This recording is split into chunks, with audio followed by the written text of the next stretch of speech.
There are going to be situations in our lives that we can't avoid. There's going to be obstacles that are going to be placed that we're going to have to literally grow through. We can't change our parents. We can't change the color of our skin, how we was born, what school we went through, what pain we went through. It's there now, family. It is what it is. Shoulda, coulda, woulda is not going to matter if you still got a life and you're trying to do something with it, like this tree. It had a purpose, and it's still here, family, because it decided to hustle over grounded obstacles naturally. It decided to get its hog on, no matter what it's going through, no matter what life swings your way. Some things just going to be there, family.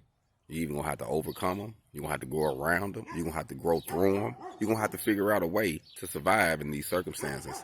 And I just wanted to come here to the tree today because it really been on my mind.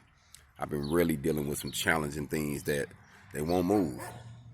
It don't matter what happens, you know, it is what it is. I'm born into a life where I can't change certain things and I just have to accept it. So I wanted to come back here today and just refocus and look at this tree to realize this is life. This is what you have to do. This is what you have to do if you have a purpose. You just have to do it. You know, we can't change certain things in our life. You know, it is what it is now. But we can determine our future. We can be like this tree and say, you know what? I'm growing anyway. I got a purpose anyway, regardless of what's around. Two obstacles around saying, nah, we can't do this. We're going to do it anyway. And that's what you got to do, family. Are you going to get your hog on? Are you going to live to be remembered? If you are, you're going to have to do it. You're going to have to hustle over grounded obstacles naturally. That's how you get your hog on, family.